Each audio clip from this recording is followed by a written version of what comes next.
जय हिंद साथियों।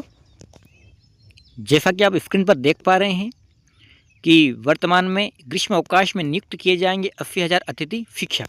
जी हाँ साथियों, वर्तमान में जो स्कूल शिक्षा विभाग है उसने प्रक्रिया शुरू कर दी है और ये मध्य प्रदेश के युवाओं के लिए बहुत अच्छा मौका है कि वो बिना किसी परीक्षा के, बिना किसी इंटरव्यू के, बिना किसी फॉर्म भरे वो सीधे ही केवल और केवल मेरिट के आधार पर अतिथि शिक्षक बन सकते हैं और इसकी संख्या भी हज़ारों में है। मतलब प्रत्येक स्कूल में लगभग मान के चलिए कि अतिथि शिक्षकों की नियुक्ति की जाना निश्चित है।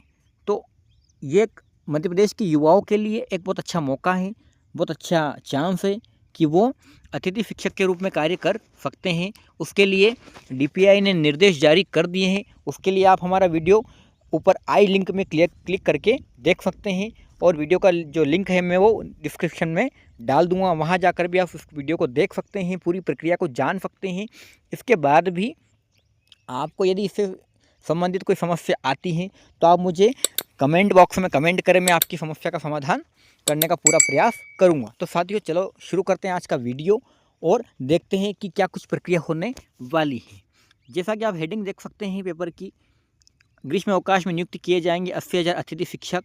साथियों वर्तमान में DPI की ओर से 1 मई 2025 को लेटर जारी कर दिया गया है, जिसमें आप देख सकते हैं बाएं स्क्रीन में कि जो लेटर DPI के द्वारा जारी किया गया था उस लेटर में स्पष्ट निर्देश दिए गए हैं कि अब जो पुराने अतिथि शिक्षक थे उनको और नए अतिथि शिक्षकों को बराबर कर दिया गया है।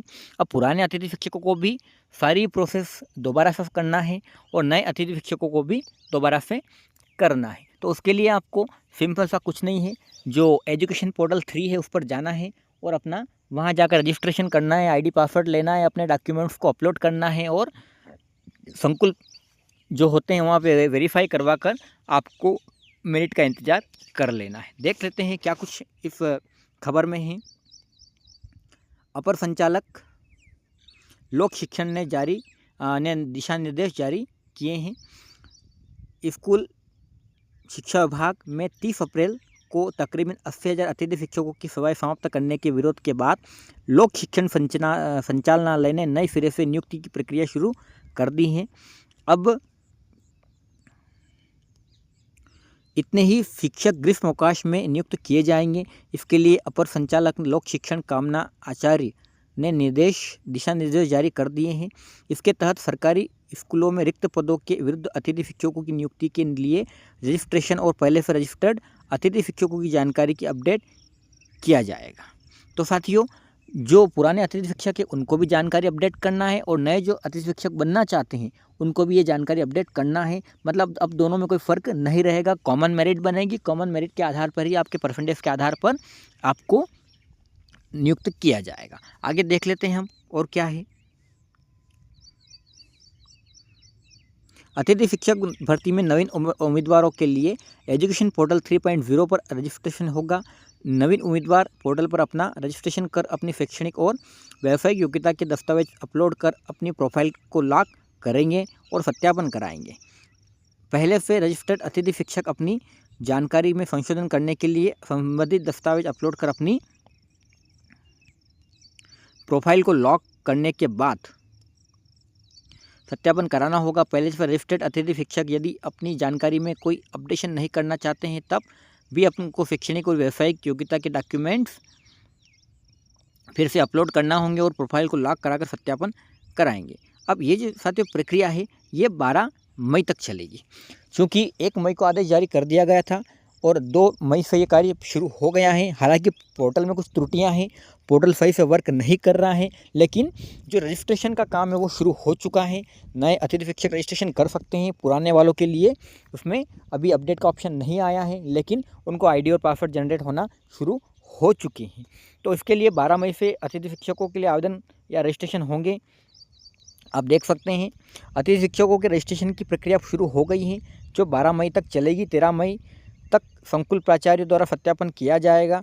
12 मई तक DDO या BO द्वारा रजिस्टर्ड अतिथि शिक्षकों का मोबाइल नंबर बंद हो जाने की स्थिति में मोबाइल नंबर में परिवर्तन किया जाएगा। अनुभवी अतिथि शिक्षक रजिस्ट्रेशन नहीं करते हैं तो उन्हें आमंत्रित नहीं किया जाएगा। मतलब जो पुराने अतिथि शिक्षक हैं, यदि वो फिर से आवेदन नहीं करते हैं तो उनको आमंत्रित नहीं किया जाएगा और वो प्रक्रिया से बाहर हो जाएंगे। आप स्क्रीन पर देख सकते हैं पूरा शेड्यूल कि कब कौन सी कहाँ पर क्या प्रक्रिया करना है। 2 मई से लेकर 12 मई तक आपको रजिस्ट्रेशन करना है और 2 मई से लेकर ही 3 मई से लेकर 12 मई तक आपको उसका वेरिफिकेशन संकुल से करवाना है। संकुल प्राचार्य के द्वारा आपके जो मूल दस्तावेज है उनका मिलान पोर्टल पर अपलोड किए गए दस्तावेजों से किया जाएगा और उसके मिलान करने के उपरांत ही आपको एक्सेप्ट या रिजेक्ट की जो रिसिप्ट है वो संकुल से दी जाएगी और उसके बाद आपका रजिस्ट्रेशन कंप्लीट हो जाएगा और आपकी प्रोफाइल लॉक हो जाएगी। आपकी प्रोफाइल लॉक होने के बाद में आपको जो है मेरिट क्रम में स्कूलों में अध्यापन कार्य के लिए आमंत्रित किया जाएगा। तो साथियों आपको बता दें कि वर्ग 1, वर्ग 2 और वर्ग 3 मध्य प्रदेश के स्कूलों को या शिक्षकों को 3 कैडर में बांटा गया है। वर्ग 1 में वे शिक्षक आते हैं जो कक्षा 9 से लेकर 12 तक के विद्यार्थियों का अध्यापन कार्य करते हैं। साथ ही वर्ग 2 में कक्षा 6 से लेकर 10वीं तक के शिक्षक आते हैं जो 6 से 10 तक के विद्यार्थियों का अध्यापन कार्य करवाते हैं। उसके बाद में अपन बात करें वर्ग 3 की, तो वर्ग 3 में कक्षा 1 से लेकर 5 तक के शिक्षक आते हैं। अब बात इनके मानदेय की कर लेते हैं।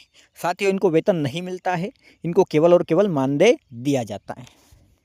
अब मानदेय की हम बात करें,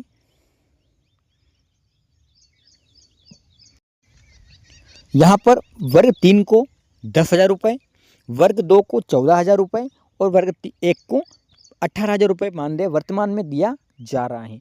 और साथियों पहले ये कार्य दिवस के आधार पर होता था, लेकिन अब कार्य दिवस के आधार पर पहले प्रति कालखंड के आधार पर होता था, अब कालखंड के आधार पर ना होकर प्रति दिवस कर दिया गया है। मतलब महीने में जितने दिन स्कूल लगता है उतना जो पेमेंट होता है उनको जो मूल पेमेंट है उसमें डिवाइड करके अतिथि शिक्षकों को दिया जाता है।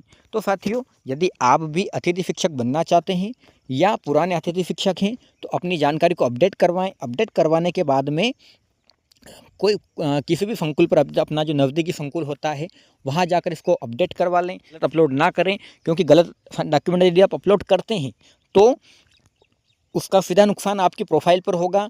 जब आप मूल दस्तावेजों को लेकर जो आपके ओरिजिनल डॉक्यूमेंट है उनको लेकर आप संकुल प्राचार्य के पास वेरिफिकेशन के लिए जाएंगे तो वो जो संकुल प्राचार्य हैं उनको रिजेक्ट कर देंगे और आपकी प्रोफाइल कंप्लीट नहीं हो पाएगी और आप अतिथि शिक्षक के रूप में कार्य नहीं कर पाएंगे। तो साथियों ध्यान रखें, कोई भी डॉक्यूमेंट गलत अपलोड ना करें। यदि आपकी शैक्षणिक योग्यता पूरी नहीं है तो उस डॉक्यूमेंट को अपलोड ना करें, क्योंकि जब तक आपकी मूल अंक सूची उपलब्ध नहीं होगी, मूल डिग्री उपलब्ध नहीं होगी, तब तक आपका वेरिफिकेशन नहीं होगा। और यदि आपका वेरिफिकेशन नहीं होता है तो आपका जो डॉक्यूमेंट है वो रिजेक्ट कर दिया जाएगा। साथियों साथ ही आपकी जो व्यावसायिक योग्यता है D.Ed अथवा B.Ed है अथवा B.Ped है वो भी कंप्लीट होना चाहिए। उसके अभाव में आपका जो वेरिफिकेशन है वो नहीं हो पाएगा। और यदि आप बिना D.Ed B.Ed अथवा B.Ped के वेरिफिकेशन करवाते हैं तो आपका सीधा 100 अंकों का नुकसान हो जाएगा, क्योंकि जो मेरिट बनेगी वो परसेंटेज को जोड़कर आपका ग्रेजुएशन है, 12th है अथवा पोस्ट ग्रेजुएशन है, तीनों के परसेंट और परसेंट के साथ में D.Ed अथवा B.Ed अथवा B.Ped के 100 अंक जोड़कर, साथ ही यदि आप पुराने अतिथि शिक्षक हैं तो आपके अनुभव के अंक जुड़ेंगे। यदि आपने टेट क्वालिफाई किया है वर्ग 1, 2 अथवा 3 तो उसके आपको 30 नंबर दिए जाएंगे। तो साथियों ध्यान रखें कि आपके डॉक्यूमेंट पूरे होना चाहिए। आपका टेट की मार्कशीट की जो फोटोकॉपी है आपको संकुल पर प्रोवाइड करवाना पड़ेगी, तब जाके उसका वेरिफिकेशन किया जाएगा।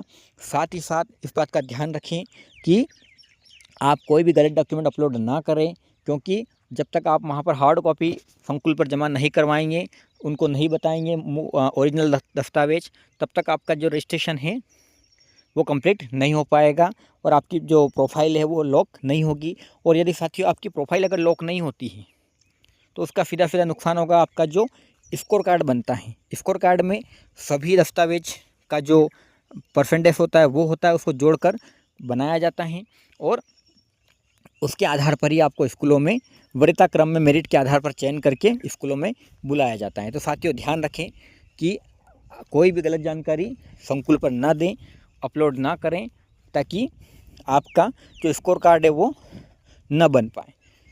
तो साथियों ध्यान रखें, एक बहुत अच्छा मौका है आपके पास में।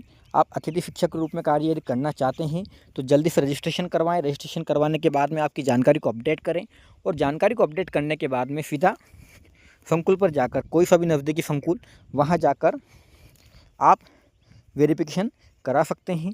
और वेरिफिकेशन करवाने के बाद में जैसे ही मेरिट शासन की ओर से जारी होगी, आप उसमें अपना नाम देखकर आवंटित विद्यालय में, ऑनलाइन आवंटित जो विद्यालय होंगे उनमें जाकर कार्य कर सकते हैं। इससे संबंधित यदि आपको कोई जानकारी चाहिए तो साथियों कमेंट बॉक्स में कमेंट करें। साथ ही हमारे चैनल को ज़्यादा से ज़्यादा सब्सक्राइब कर वीडियो को शेयर करें, ताकि सभी को इसकी जानकारी मिल सके। धन्यवाद।